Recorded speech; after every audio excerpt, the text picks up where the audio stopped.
The galaxy is burning. Brother fights brother, and treason splits the Imperium of man. This is the Age of Darkness. Welcome to the Remembrancers retreat, coming to you from within the depths of the Vengeful Spirit.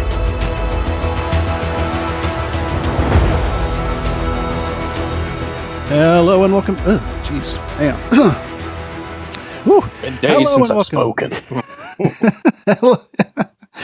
Hello and welcome to another episode of the Remembrancers Retreat, a Warhammer 30k Horus Heresy podcast. My name, once again, is Jesse, and I'm here today with Will. Hello, everybody. And this week, Warhammer Community has just been something daily, I feel like. Yeah. Right? It's like... It's feast or famine when it comes to 30K. We know that by now, right? Yeah. So, like, it's either we get a couple of years where we get nothing, except for maybe a miniature or two every 6 months, to where now we're getting things daily. So, feast or famine here, guys. Daily Horus Heresy articles. It's pretty cool. Yeah, I mean, I'm not complaining by any means. No. But yeah, I think you want to just dive right into this then. Sure. Last time we met, the Warhammer Horus Heresy Open Day at Warhammer World was going on. So we had talked about the stream. Yeah, I think we touched on everything they showed us there, right? Yeah, super excited. Clearly had more still in stock with, this week's stuff. Yep. So Monday starts out, I think it was Monday, right? The 9th? Yeah, it sounds Monday. Right. Yeah. Starts out with our boy Lucian, who everybody loves to hate. Lucius? Yes. Lucian. Wait, hang on. No, I think you're right. Oh, Lucius. Okay. Yeah. You got me there for a second. Yeah. It's a neat model. I like it. It's very odd. I mean, he's got like the leather straps in the torso area. I mean, what I love to see is just more commanders wearing crazy artificer armor that they just like make up. Yeah. And they're like, you know what? I'm going to put leather gloves on over my power armor. So, I mean, it's wacky, but it's still very much what you'd imagine. But he's an Emperor's Children, so, I hate it. I think it looks really cool. And this also probably means that we'll probably be getting rules for Lucius as well. Does he not have rules? He does. As far as I can tell, I looked through some of my books. He does not have rules. Wow. Okay. Very cool then. Yeah. It's nice to see Emperor's Children getting some love. Let's hope Iron Hands get a little bit of that. Yeah, fingers crossed. We'll see. But okay, I got to say, I really enjoy these new thinner swords that they're doing. Like these new thinner power swords, I think are just really great. We're seeing this thin sword on like the Tactical Marine Sergeant also. You said that big honking piece of metal. They're a little bit more streamlined, more. Yeah, they feel like they're more in scale, right? They don't look like a typical absurd broadsword thing, So I really like them. I really like these new types of swords, and he's got his little demon blade too. Yeah, the lair blade. Yeah, given to him by Fulgrim. So that's pretty cool. Is that the one that cuts his head off? Which blade? Wait, so the lair blade is what cuts his head off? Yeah. Wow. Look at how ugly he is, too. He's got like a snaggle lip, scars all over his face. Those eye bags, though, man, those are really done well. Like that's a good model. Face. Like the scars all over his head. Yeah. Pretty cool. Very nice. Leather gloves, I feel, is very in style with Emperor's Children, but more specifically with him. So yeah, I think. Oh, and look, last time I remember the leather gloves I like because it reminds me of the isn't the Phobos librarian? Yeah, he's 40K? Got leather gloves. Yeah, he's got leather gloves over his power armor. It makes no sense, but I like the aesthetic. It's pretty cool. Yeah, I do because it was like an old school style sort of thing, wasn't it?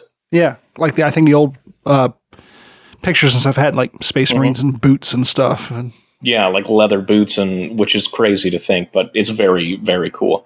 Yeah. It really puts like a more fantasy, because we all know that this is sci-fi with heavy influence of fantasy into it, right? Sure. Like definitely that's a fantasy analog.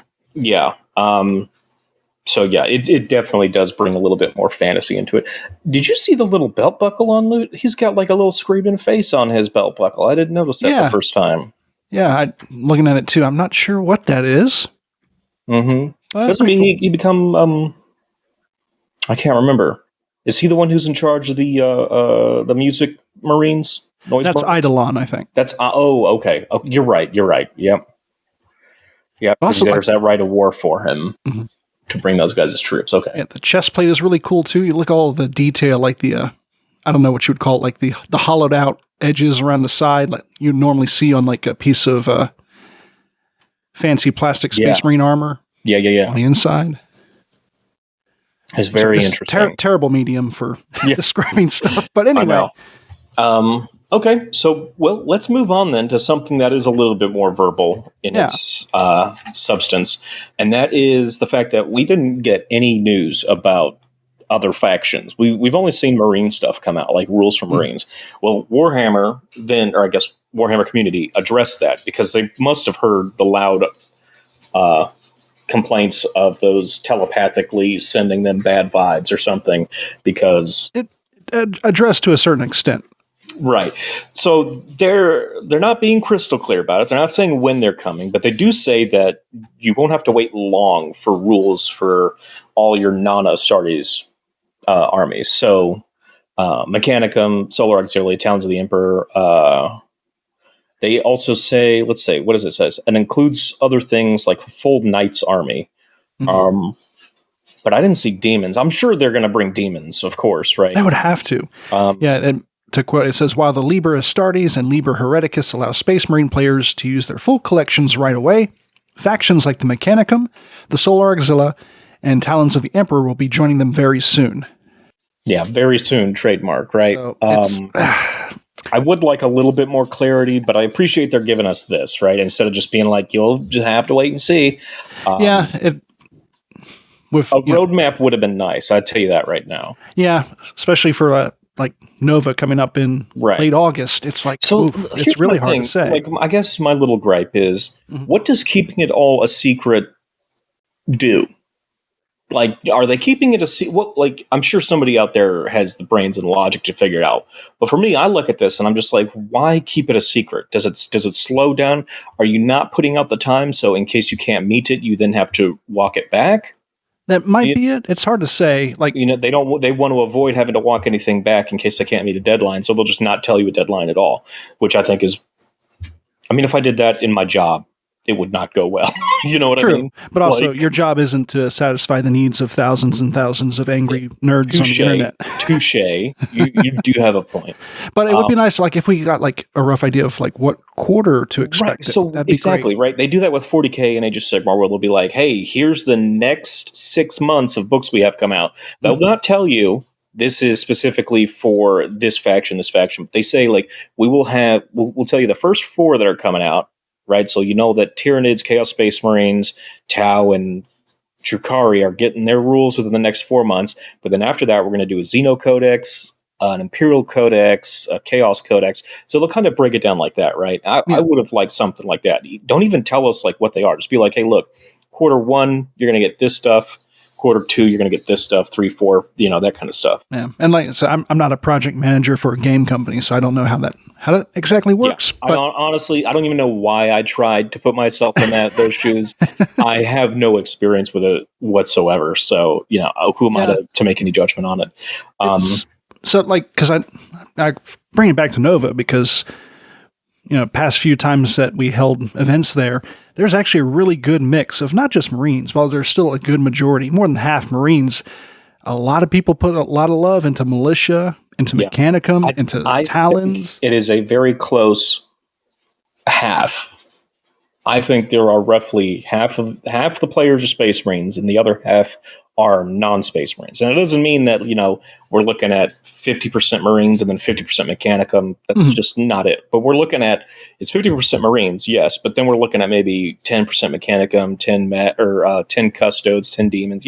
So we break it down like that. And though we're only looking at 10% of the player base, maybe, versus the 50%, it's still going to suck to alienate them.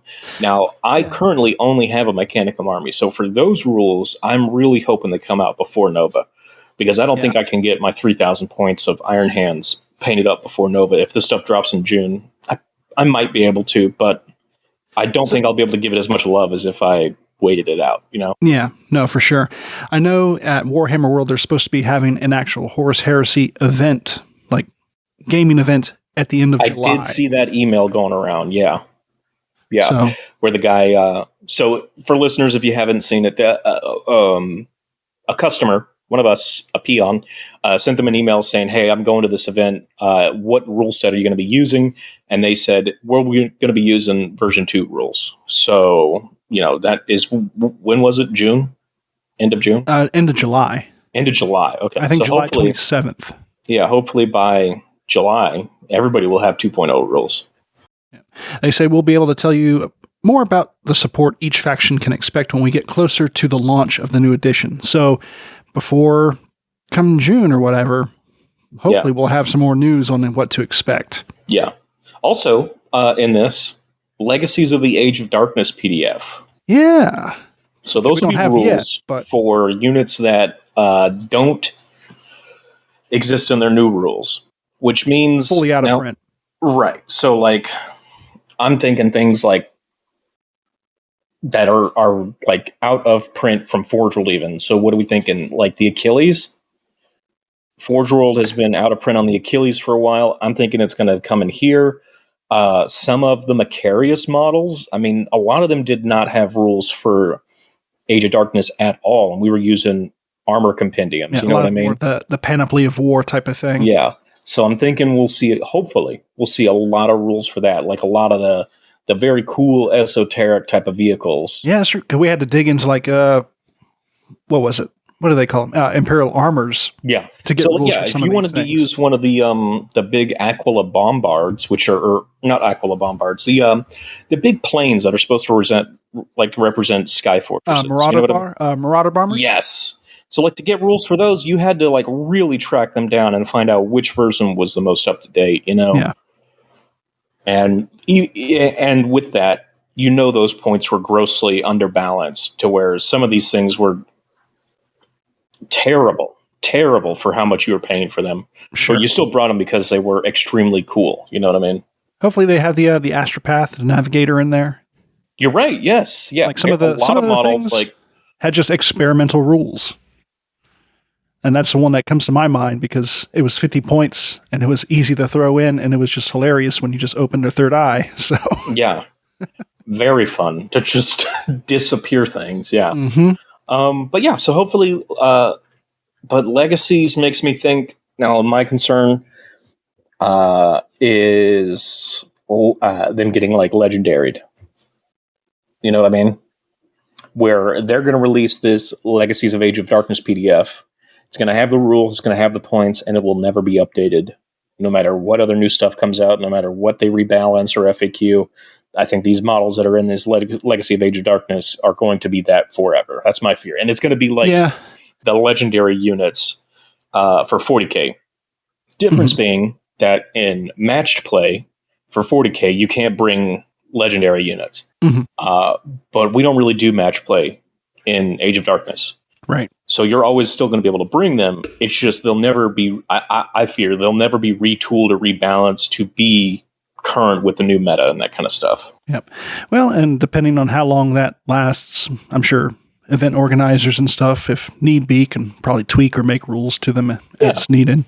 Yeah. And again, I mean, do we really think 30K is going to have a lot of meta shift like 40K does? I personally don't think so. I don't think we're going to be getting new FAQs and game-changing rules every 6 months. Hard to say.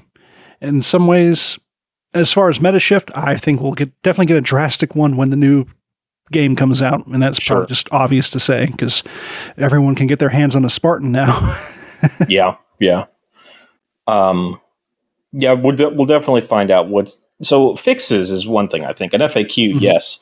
But I'm talking like I guess what am I more thinking of? The General's Handbook. Yeah. That's what I'm thinking of, right? Whatever that's called, chapter approved. I don't think we'll be getting things like that, where it will be like completely game-changing rules, where now all of a sudden these missions are completely different, and the way you score objectives is completely different, and reactions are no longer usable, and that kind of stuff. Yeah, I think my gut says we'll probably see something along more of the lines of Adeptus Titanicus, where we'll get additional supplemental rules, but not complete overwrites of how the game is played.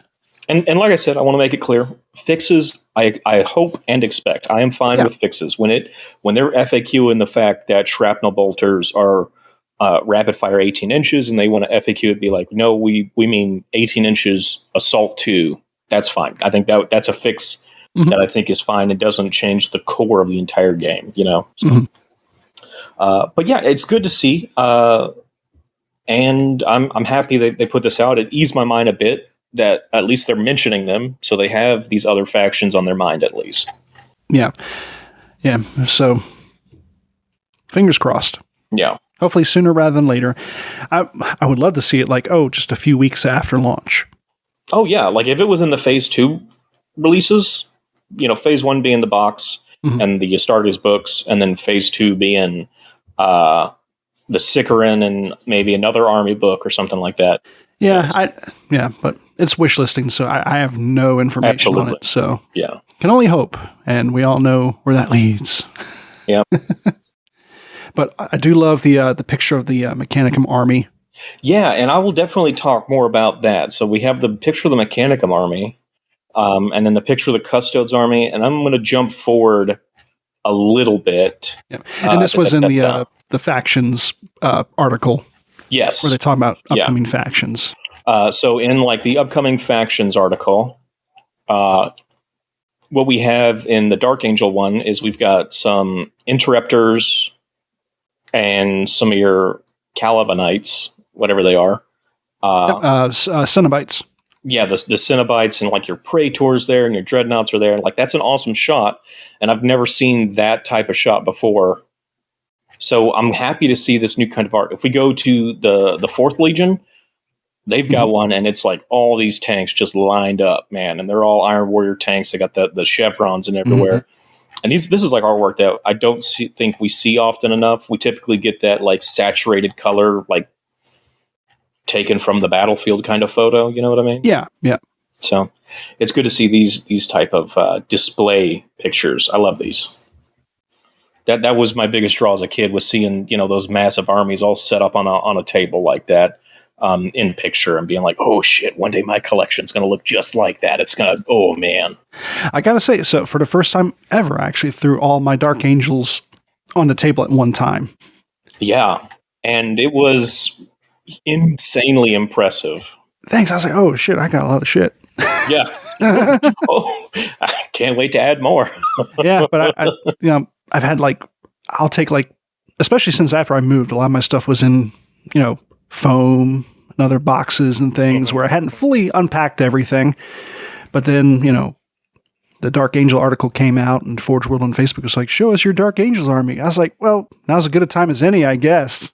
Now I have to unpack everything. So, I threw that all together. It took me a good long while digging around. Oh, yeah. Like, where the hell are my Land Raiders? Found my Land Raiders. Yeah. But yeah, and I've always worried that my scheme does vary from time to time. Mm-hmm. Well, you've had it so long, right? You've just been adding to it and improving as a painter as time went on. Yeah, I do a lot of binge painting where I won't paint for months at a time. Then I'll just paint a bunch, and then I'll repaint some other stuff. But while individually a lot of them vary, if you put them all together, they still make a nice cohesive army, and I'm really happy about that. And gave me a little bit of peace of mind knowing that, okay, I don't always have to repaint everything if I try a different scheme. Yeah. Yeah. That's a good philosophy. Unfortunately, I am not as disciplined as you because of the fact, I'll either have improved as a painter or no longer like doing the scheme. I'm just like, F it. And then I sell that army and then restart the army just in a new scheme. So yeah. I don't know. Hopefully with this next batch, this will be the final one. I said that the last time. That was a lie. So just keep lying to myself until the day I die, I guess. But speaking of the First Legion, we did get an article. So it looks like they're going through every Legion and giving you a breakdown of who the Legion is.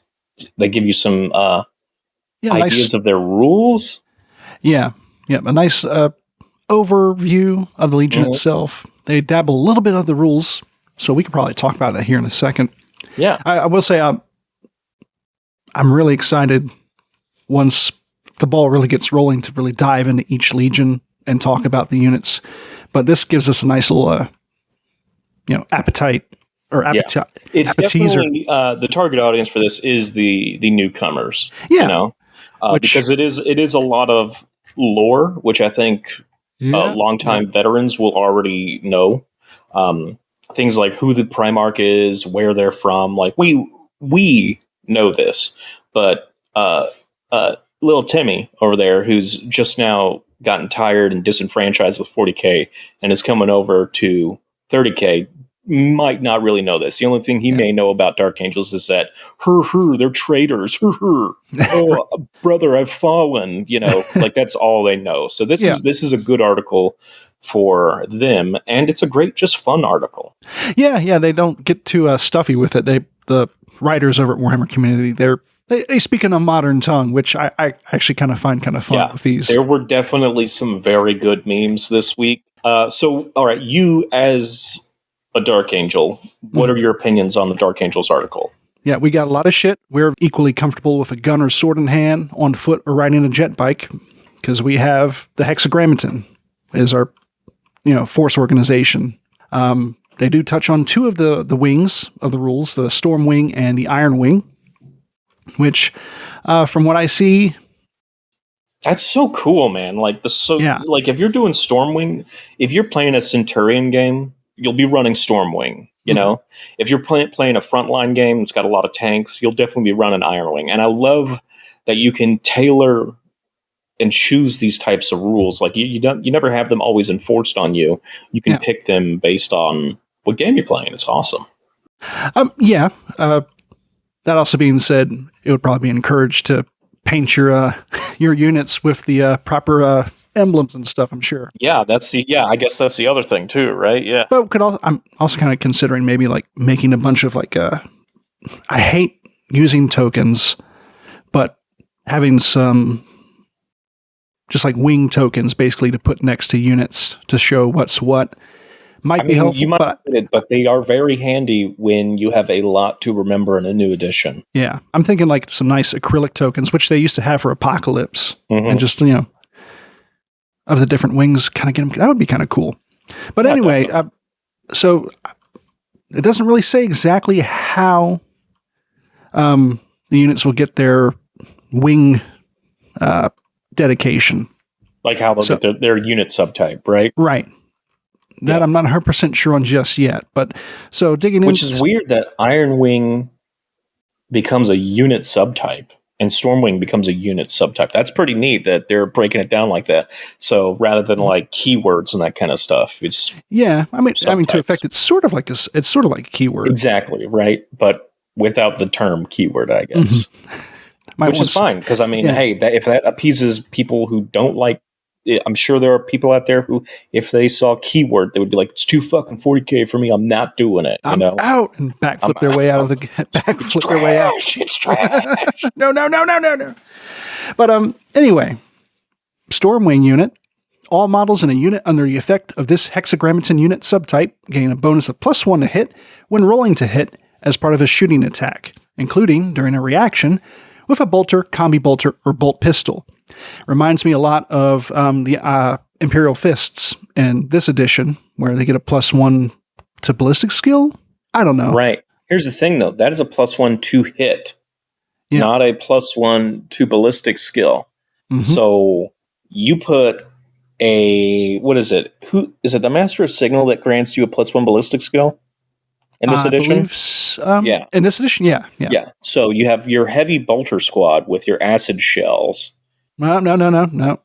Right? So it's not heavy bolters. It's bolters, combi bolters, or bolt pistols. Yeah, so this is a 20-man tactical squad, right? Yes. Yeah. Now, you'll be hitting on 2s.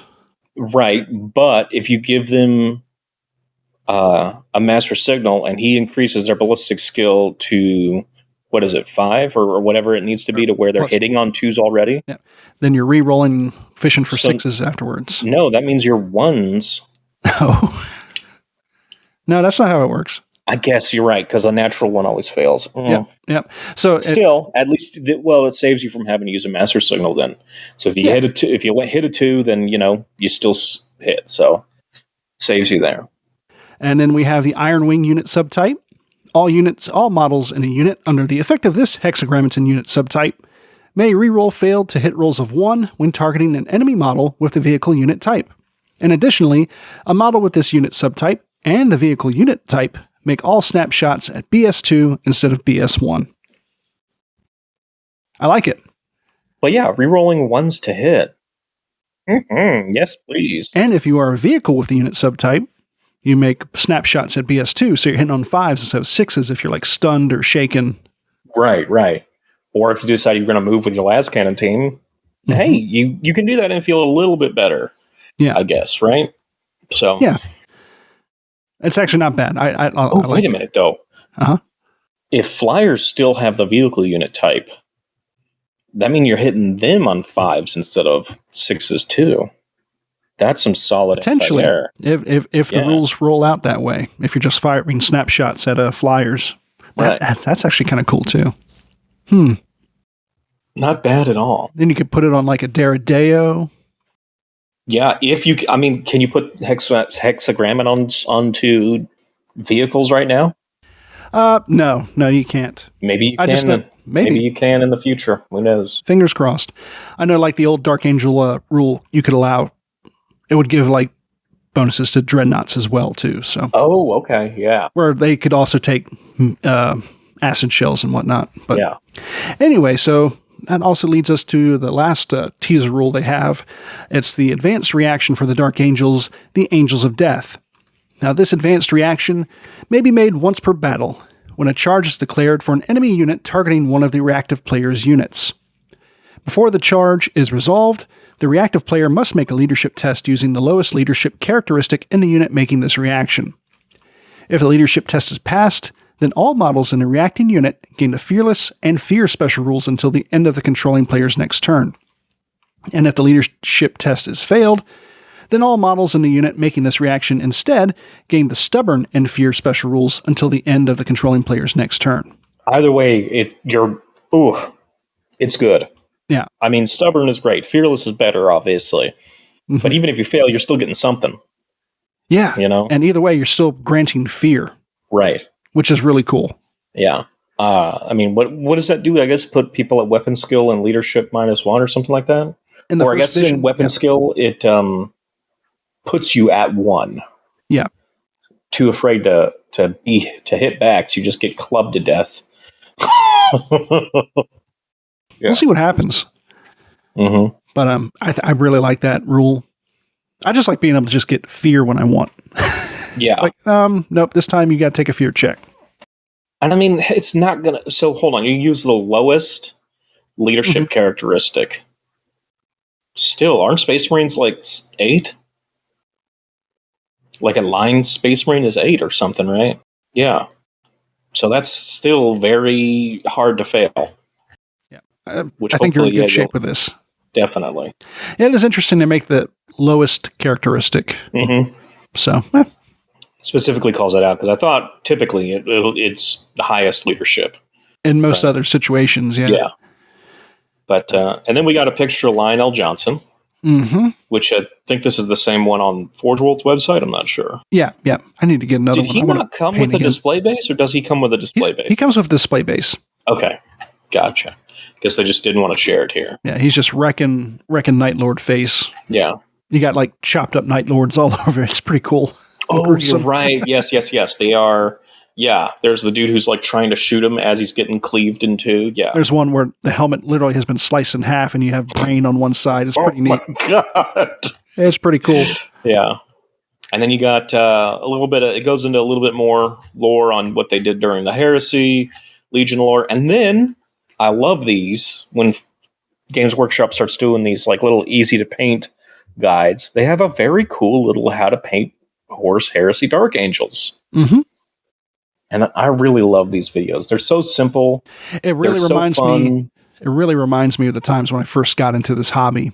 Right? Like they were like basic ones, but at the same time, just enough to where like, okay, I'm starting to understand how this works. Yes. Very, very fun. So, yeah, I think it was a good article. Anything else you want to touch on it? No, I think I'm good with this one. We can move on to the Emperor's Children. Yes. So we got the Emperor's Children, and we'll skip them because they're trash. Again, same thing. Goes into a little bit of the Legion lore. I will say some very cool live and let dice. I guess painted up the Warhammer world.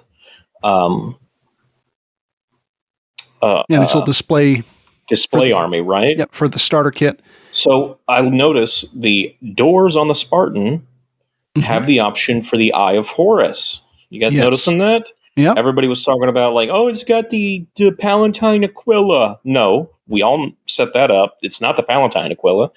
And yeah, look, you don't have to be a traitor representing the Aquila. You can have your little Eye of Horus on there. And that is nice. Mm-hmm. And I'll be honest, if that was presented earlier, I did not know, and I look like an idiot now. But I am just now noticing it.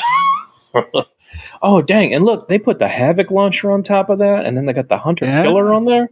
We're seeing all kinds of bits here that we were not made privy to. I remember seeing the Havoc launcher before. Yeah, look at that. That's pretty cool. So yeah, maybe I forgot. I don't know.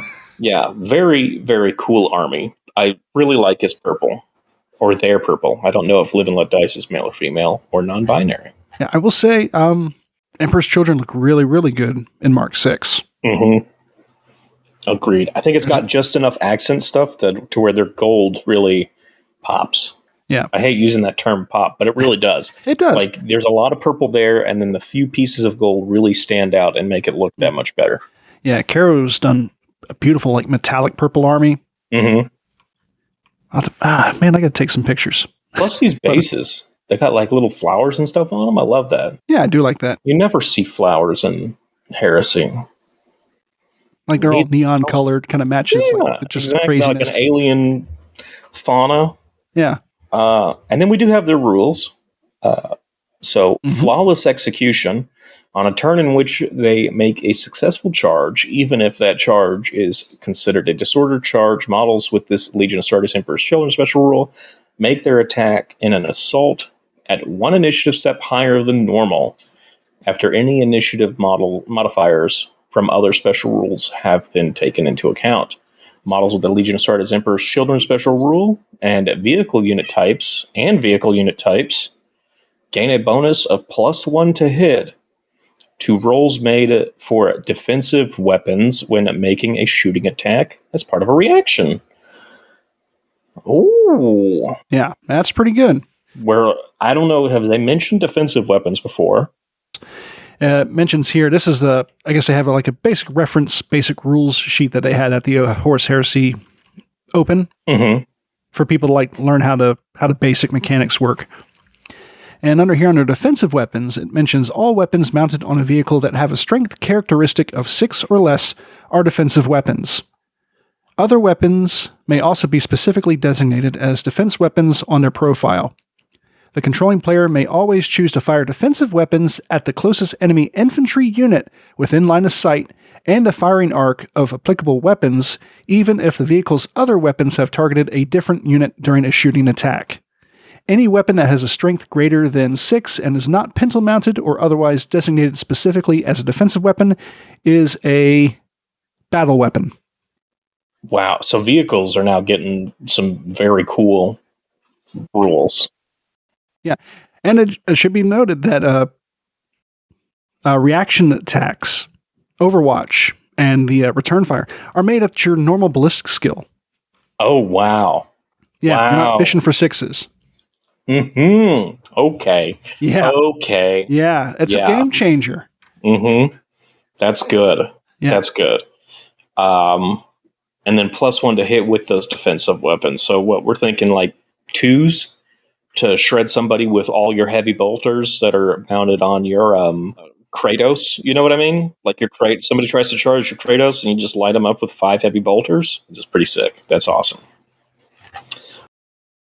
Yeah. And if you have, the way I read it, sounds like if you have like a defensive weapon on your left coax, or not coax, but on your left or your right Oh, You can right? fire at different units. Yeah. You can fire at multiple infantry if it's split up in that way. But have we seen anything on reactions? Are you allowed to make multiple reactions of the same type, or are they like stratagems in 40K where you can only do one reaction? Well, the defensive weapon, it shows here, it doesn't sound like you need to have a reaction to fire defensive weapons normally. The reaction just allows you to make a reaction like an Overwatch, or if they shot at you. Well, in that case, it's labeled as a defensive weapon, but it still functions as a weapon, right? Yeah. I guess. I don't know. I'd have to. Yeah. No, that's kind of what I read it. So they're not just used for defense, is what I'm saying. Like, they can be used. Yeah, but they're anti-infantry weapons. Read that rule to me again, please. Okay. I'm sorry. No worries. All weapons mounted on a vehicle that have a strength characteristic of 6 or less are defensive weapons. Other weapons may also be specifically designated as defensive weapons on their profile. The controlling player may always choose to fire defensive weapons at the closest enemy infantry unit within line of sight and the firing arc of applicable weapons, even if the vehicle's other weapons have targeted a different unit during a shooting attack. Oh, man, you're right. So that means in your normal shooting attack, your battle cannon can fire at another tank across the table, right? Mm-hmm. And if you got an infantry squad on your left and an infantry squad on your right, your heavy bolters can each fire at those infantry squads, provided they are close enough to you. That's the way I'm reading it. Yeah. That is very cool. That is very cool. Let's hope that is how it actually pans out. So also heard the term coaxial bantered about lately. They also have a thing for coaxial mounted weapons. Right. That's like the ones that are mounted next to the Kratos' main cannon. Yeah. Yeah. It says here, coaxial mounted weapons follow all the rules for turret-mounted weapons and must be mounted alongside another turret-mounted weapon. In addition, when turret-mounted weapons are fired, if the coaxial mounted weapon scores at least one hit on the target, then all further attacks by weapons mounted on the same turret directed at the same target may re-roll any failed rolls to hit. Oh my gosh, so it's a ranging gun, like it actually should be. Wow. I don't have a lot of military. I don't have any military background, so I don't have a lot. Yeah. So ranging guns, like you would use that to kind of identify, like get an idea before you fired your main cannon. You would use like the smaller caliber ones that, to kind of sight in the range and figure out how far something is. That's pretty wild. Yeah. Huh. So that's very cool. Mm-hmm. Wow. Okay. I'm liking this stuff, man. Yeah. So I'm sorry, back to Emperor's Children. And then they have Paragon of Excellence. When a friendly unit within 12 inches of so this is a warlord trait. Mm-hmm. Yeah. Okay. So when a friendly unit within 12 inches of a warlord with this trait, including the warlord and any unit he has joined, passes a morale check, it gains +1 weapon skill until the end of the controlling player's next turn.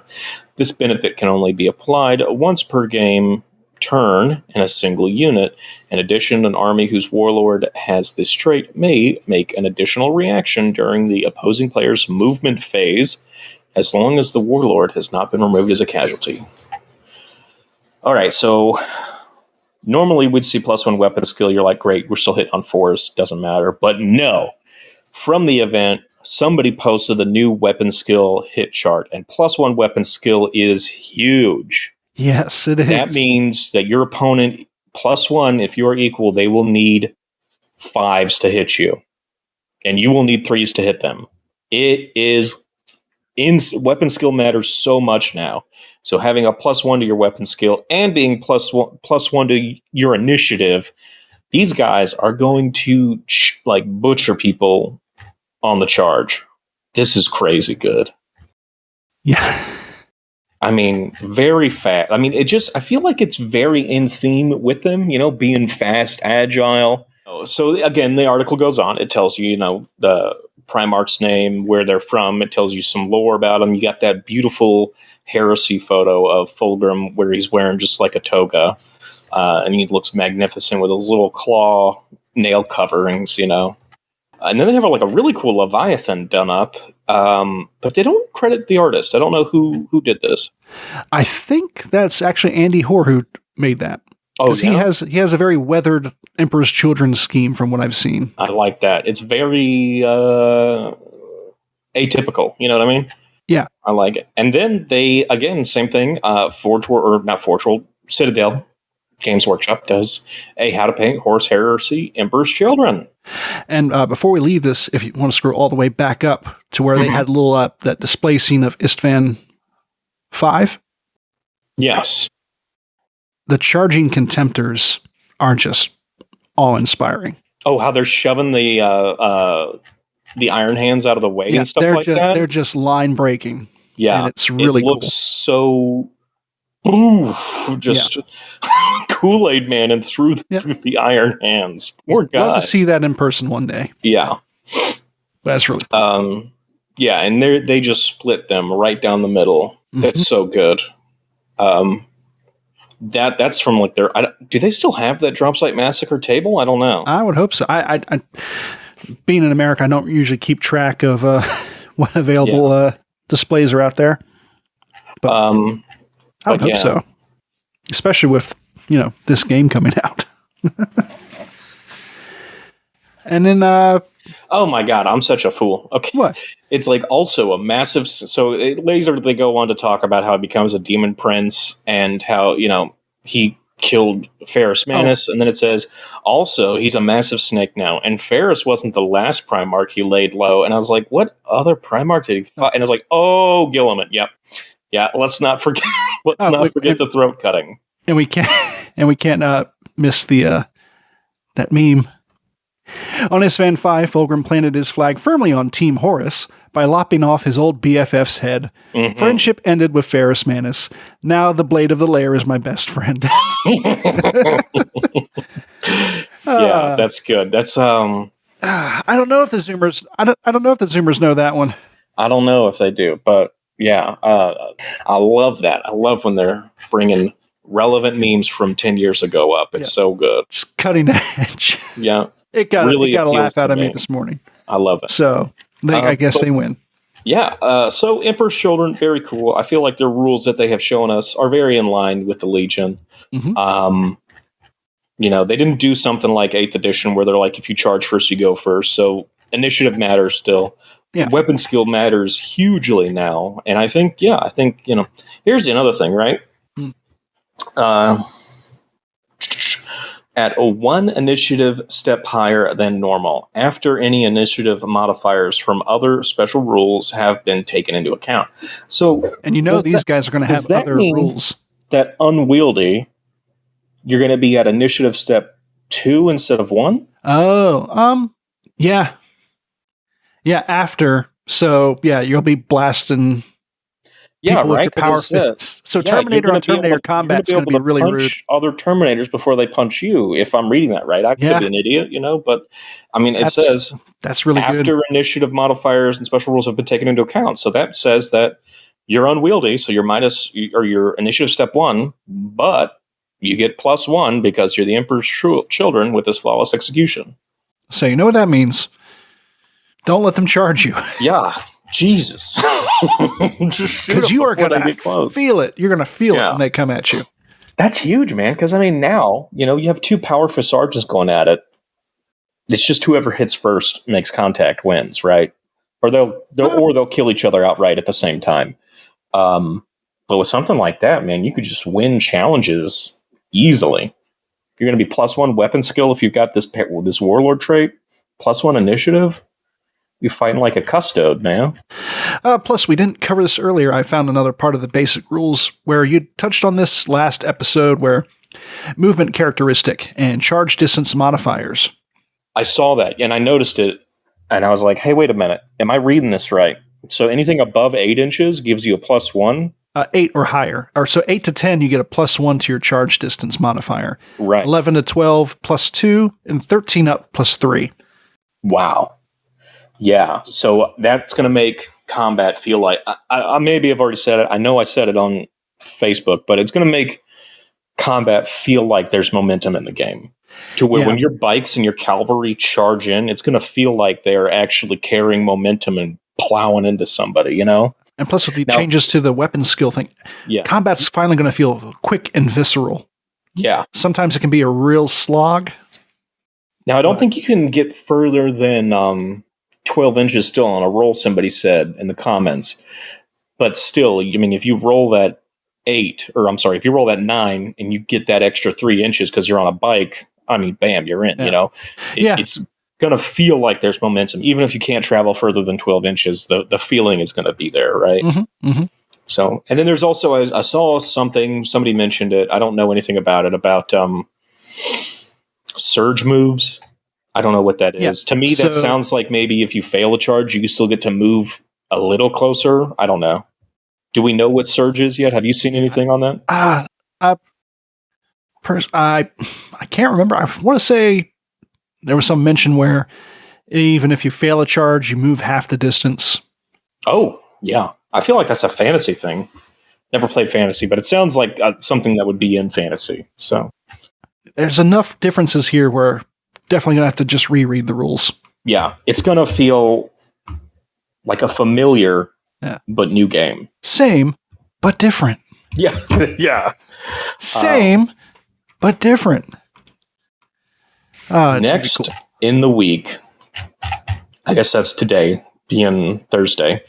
We got a couple things, so let's finish up the legions. We got the break down the walls with the Iron Warriors.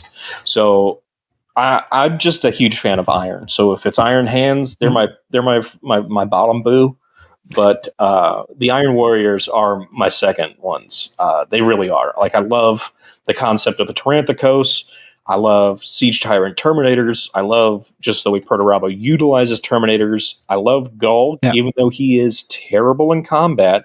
I love the fact that he makes Terminators troops. It's like, I love Terminators. And I feel like this Legion loves them as much as I do. Mm-hmm. So that's what I really liked about this. And when I did have this army, I had about the whole army, I think, was like probably 50 Terminators in total. And they would all like deep strike at various points because Perturabo would allow them to deep strike on turn 1. And it was just like Cataphracti, which I learned was a bad idea to deep strike because they're all bunched up, and then just a single battle kit or like strength 10 template or something like that, like a Medusa, would just devastate these Demolisher cannons. Like, yes. Please. Yeah. So they had a hard time, but it was super fun. Yeah. And I love painting this Legion. I think I'm considering maybe going to there again later. It's been on my, especially with reading Siege of Terra. I really keep listening to it, and I'm like, these guys are awesome. So we'll see. I know they're a popular Legion amongst the player base too. Yeah, because they're really solid. They're really good. I myself have a small little, I want to say roughly 1750 point force myself. I have my little Daniyok model. Oh, you're right. Yeah, I remember. Okay, it's been so long, man. Yeah, and it's mostly infantry. No Terminators actually, but got some heavy infantry and just large swathes of just basic tacticals. Yeah, to get the. I don't know. It's fun. Yeah, absolutely. I've also got a Daredeo. I used a Daredeo and a Leviathan Dreadnought because I do love my Dreadnoughts. That is a solid list for not even being like, I would, for me personally, I always thought they were like maybe a tertiary army for you, like just some sort of side project you did when you had some extra models laying around. But so it's funny when the Burning of Prospero came out and the Mark III plastic came out, I was looking at my Mark IV army. I was like, I'm not. I'm going to do Dark Angels and Mark III, but I want to do something with my Mark IV. So I basically turned them into Iron Warriors. Oh, right. There you go. Worked out pretty well. Yeah, I loved them, man. They were a lot of fun. Yeah, I need to take painting some scheme was good. Too. I had this awesome Siegebreaker who, or no, it was the Pravian. I used the Medusan Immortal torso. Gave him the Immortal Shield. I shaved off the hand symbol, painted that with chevrons, or with the hazard stripes, and then put the Iron Warrior decal logo right on the front of that breacher shield. And he just looked so cool. And I really regret getting rid of that model, selling it off, because he was just too cool to let go. But he was a very cool little Praevian. That was back when like every army I had a Praevian in it, because I had these Castellax that were just generically painted, and I was like, I got to use these guys. So every army had a Praevian in it. Oh yeah, I got Castellax too. I need to. Oh Lord, so many projects, so many goddamn projects. So to continue on with the Fourth Legion, we get a little bit of the Legion lore. Again, we see artwork from the Proto-Rabo novel. And then we see the Imperial Truth, the Holy Greg Dan got to paint some of these Terminators here. And he did some very cool like there's no chevrons on them, which totally fine. You don't need to paint chevrons. I think I only did chevrons on the knees for my guys just because I didn't want to do chevrons. Some people don't like painting chevrons, man. It's not fun. They look great if you can get them right, but they can be a pain to get there. Yeah, because then you see sometimes you just fail horribly, and it's just the yellow isn't covering up properly, or your lines aren't straight, and you're just like, I could have just painted it all black and been better off. People still would have known they were Iron Warriors. You know what I mean? Yeah. For that, when it gets to like, I found that I've only had like one where I actually painted chevrons on it. Oh, really? But I found don't be afraid to use the tiniest brush you have to make the little bit of touch-ups to get those lines straight. Yeah. So what do they have? You want to read their rules? Sure. I'll grab the first one here. We have Rack and Ruin. When a model with this special rule makes a shooting attack or melee attack, targeting a model with a dreadnought, automata, vehicle, or building unit type, it gains +1 to the strength of that attack. That's much better than the last edition, where it was just buildings, I think. Buildings and maybe vehicles? It's been a while since I played my boys, so... I really think it was just vehicles. Just buildings. Yeah, but that being said...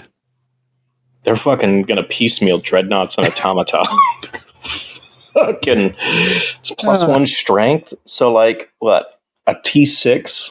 My T6 Arl attacks against their heavy bolters is just going to have a bad time. He's just wounded on 4s. He's supposed to be a monstrous creature, and you're fucking just going to murder him like that. My boy. Poor little Zero. He's not ready for this type of violence. Yeah. He's killed plenty. He actually deserves this kind of violence by now.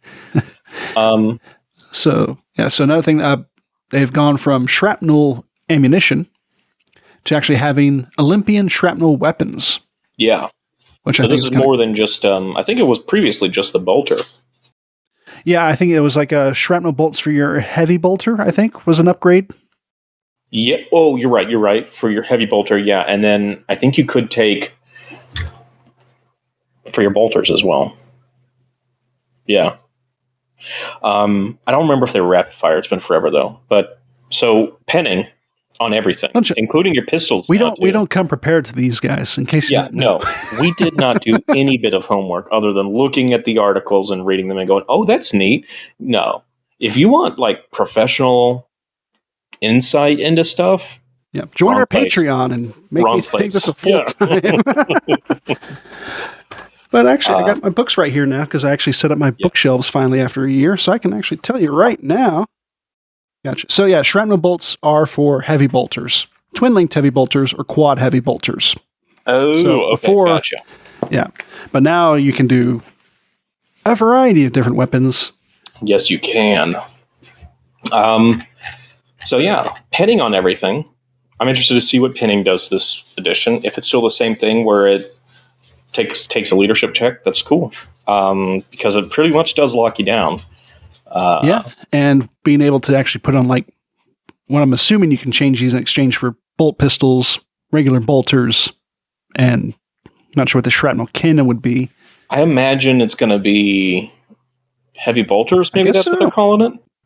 But what I like about this is the idea of pinning somebody down is very in line with the fluff that we see here, where they talk about like stoically advancing through trenches or through battlefields. And yeah, I mean, you're going to need to keep your opponent's head down as you slowly advance towards. Now, I don't think they're really known as much for their stoic advances as much as just Death standing Guard. there. Yeah. These Death guys, Guard feels... Yeah. These guys mostly do like trench warfare or whatever, but still keeping somebody's head down as you advance from trench to trench or whatever feels good. It feels like it's in line with their fluff. Yeah, these guys typically stand behind the trench and just blast you with artillery. Siege breaking. You did definitely get a trade-off with lower APs, which if you're fighting Marines, bolt pistols, bolters, heavy bolters really didn't matter to begin with, but you do lose range. Yeah. So a lot of range too. Yeah, assuming all the ranges are the same too. Losing 2 inches on an already short pistol.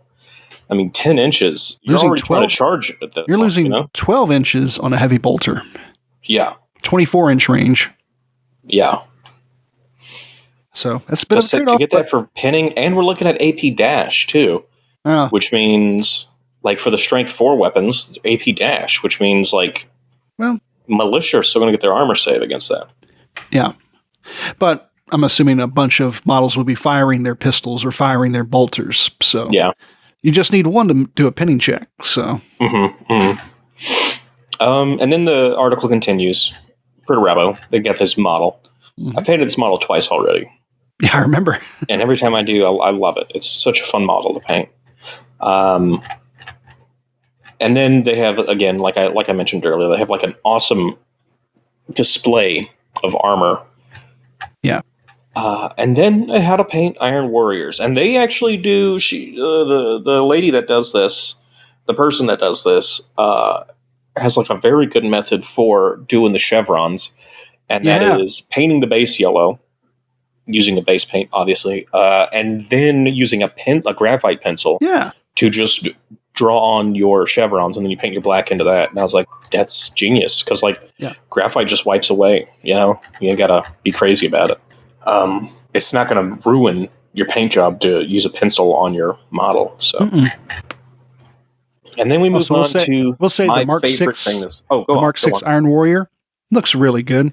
Oh yeah, for sure. That chevron striped leg, really hot. And the way that they're able to have multiple silvers on one model, and it's still like they not all blend in together. You know what I mean? Yeah, using the different washes and highlights, they're able to really give variants. Also, GW makes so many silvers now. There's Lead Belcher, there's Iron Warrior, there's Iron Hand Steel, there's Grey Knight Steel. There's so many Stormcast Steel, or Stormhose Silver, or whatever. There's so many silvers now that you really could paint a model using only silvers, and each one would have its own tone and unique flavor to it. You know what I mean? It's true. And then my favorite thing this week, the Sicaran. They showed us the plastic Sicaran. Sicaran or Sicaran? I pronounce it Sicaran. Who would have thought it? Even a year ago. Never. I would have never thought that they would have made this in plastic, and I'm so happy that they have. So, many of you may or may not know that the Sicaran is what really got me into the Horus Heresy. Long time ago, Tim from the Eye of Horus posted up an image gallery on Imager of an event that was like 1,000 points, and it looked like every other army had a Sicaran in there, and seeing all these different Space Marine armies, all with their own unique flavor, and all of them still having a Sicaran in. And again, that was early days when the Sicaran was like one of the best vehicles out there before we had the crazy armory like we do now. But I just fell in love with seeing all the same tank just painted in different variations, and it was so unique and so Horus Heresy that it's just been ingrained in my head that the Sicaran is the epitome of the Horus Heresy, where it's technology that is super cool, super esoteric, not seen in 40K, and super powerful, and just like very unique looking to the universe. Yeah. It was still angular and hard, but it wasn't like a Predator where it felt like a box with a gun on top. You know what I mean? Yeah. It's more of a wedge than a box. Right. And I love wedges. I'm a huge wedge guy. If you give me a sandwich, it better not be in a box shape. You need to cut it in a wedge. Don't cut it into a box shape. I'm like that. But yeah, I'm in love with it, and I'll definitely be getting one at least. Yeah, the best, like I was mentioning earlier on our Discord, the Patreon channel, like it's just wild how I'm looking at this picture. I couldn't tell you if it was plastic or resin. Yeah. They look so darn similar. They did a really good job. Yeah. And it also mentions beyond the giant autocannon, the new plastic kit will come with more weapons than you can shake a stick at. You can choose from heavy bolters, las cannons, heavy flamers, or Volkite culverins as sponson weapons. Yes. And there's a choice of combi weapons. They're leaning into this. I love that Volkites are becoming sponson weapons all over. And I'm totally here for it. And they will also have a choice of combi weapons, Havoc Launcher, Multi-Melta, Heavy Bolter, or Heavy Flamer as pencil-mounted weapon. Yeah. Hopefully a driver, too. Hopefully we get that standard Mark II crewman that we've been seeing on all the other vehicles. Kind of like how you would see in most of the not the other 40K kits. Yeah, you'd have the pencil mounts, you would have, the Space Marine pilot or a gunner. Yeah, exactly. And I am just here for it 100 times over, man. This is just so what I've been needing in my life. So yeah, I'm looking forward to it, to say the least. It's very cool. It's a great tank. I've painted up many of these tanks since joining Heresy. I think like 4 or 5 now. I also think it would be just such a satisfying kit to build in plastic. Plus, it's going to be so light. I made a joke earlier. One is so heavy. Yeah, I made a joke earlier. It's like both my wallet and my game bag are going to get lighter at the same time. Yes. It usually doesn't happen. Yeah. And man, Volkite sponsons. Yes, please. Thank you. Yeah. So we'll see how the connections go, how the magnetization.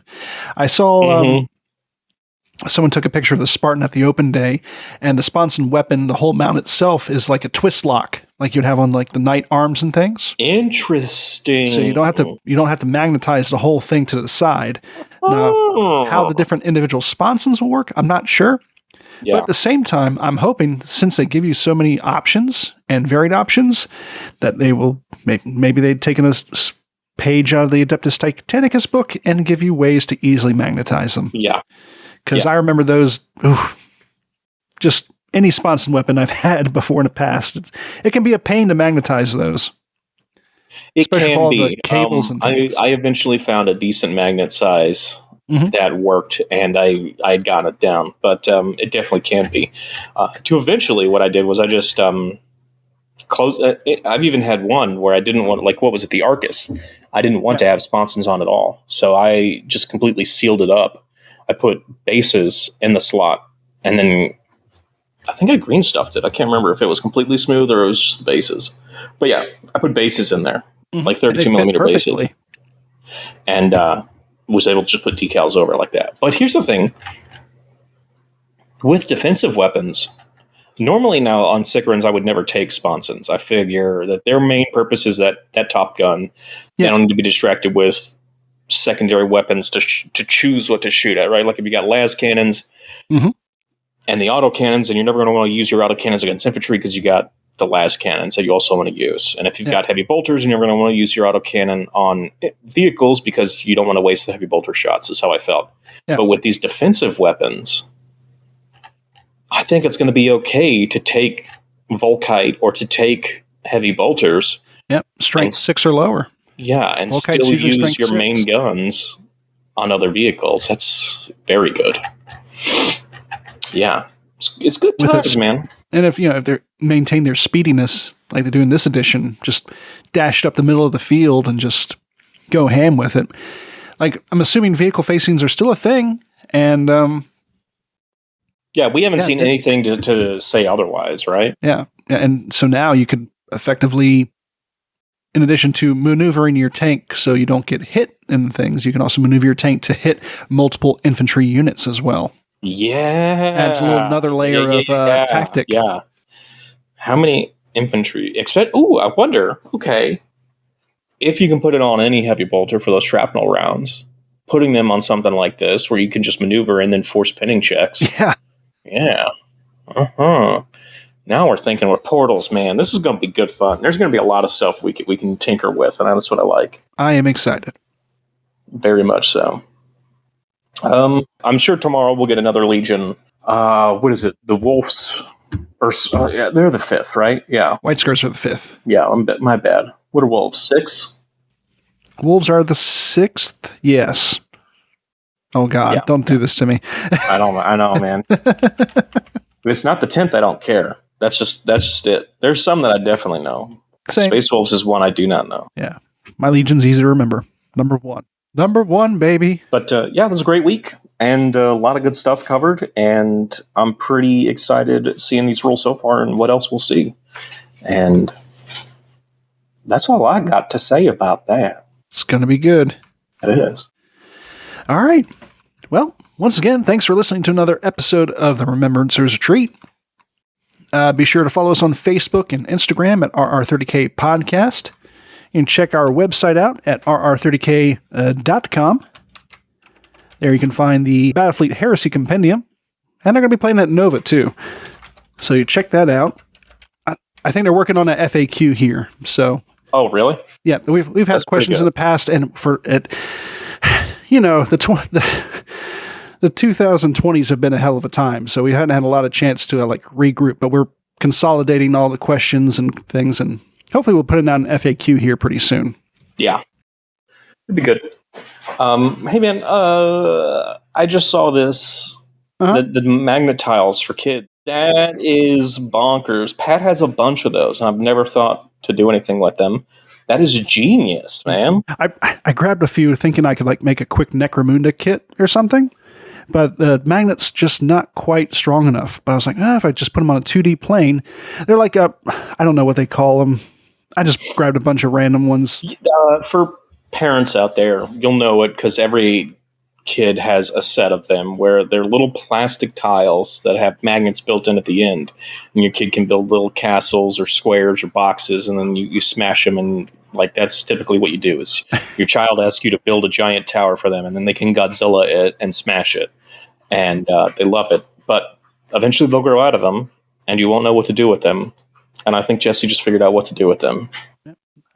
I'll post a picture of it here later. I think it's kind of an interesting idea. I paint them up a little bit, get an airbrush, kind of get them scratched up. Dude, yeah, definitely. And you got a little real flat, easy, portable Zone Mortalis if you really want to. So I'm going to mess around a little bit more with that. Damn hobby genius. You know that? I don't think anybody gives you enough credit because this is really killer. It really is. Yes, you'll still have to measure. Got to put it in practice, but yeah. Very, very cool. I come up with ideas, whether or not I follow through with them. Yeah. Well, listeners, you know, I'm thinking now my magnetic bases be snapping all over those damn things, trying to move, and I'm just taking tiles with me. Click. Yeah. Oh man, but again, going through our social media, if you'd like to support our program, go over to patreon.com/RR30K podcast and become a member. And right now, we'd like to thank all of our members, starting with our Legion Praetors, Alex Self, Chaplanisar, Chris Mack, Garner.Tree of Woe, Joe from Music City Heresy, Kevin, Luke Rizzuto, Matthew Boyce, Michael Tisdale, Mr. Baldwick, Nick Quenga, Rena the Floof, Sar Luther, Taco Tuesday or Bus 22 Rock and Roll McDonald's, and What's Ligma. Our Legion Centurions, Aaron Maynard, Andrew N., Dave Jones, Duncan, Ed, M. Tanzer, Gorkrow, Nick Hilda, Richard Bork, Scott LeMay, and Void Imperatrix. And our Legion Sergeants, Agrippna, Aircraft Terrier, Emily O'Hare, Garrett Lowe, Jay DeSales, Jay Grammaticus, Jonathan Crane, Carl, Nicholas Gillen, Noah Atkins, and the Zoe. Once again, thank you all for your support. We greatly appreciate it. And once again, go to patreon.com/RR30K podcast. Become a patron. Also, check out our Discord, where we have a private patron chat room. We've been hanging out and just having really good conversations lately. But also, you can just join our Discord and just hang out with all of us anyway. We got plenty of cool channels here. We're looking to make some neat events here in the future. I think it's going to be really cool. A place, a little community to hang out with. And check it out. The link will be in the show notes. And that's everything I have today. Thank you guys for listening. We appreciate it. Hell of a week for Heresy. Yeah, hope you guys are all as excited as we are. If you're not, then why? I would need to know why. Why are you being such salty little potatoes? You know? It's going to be a good time. It is. So until next time, keep those dice rolling, and bye for now. Bye.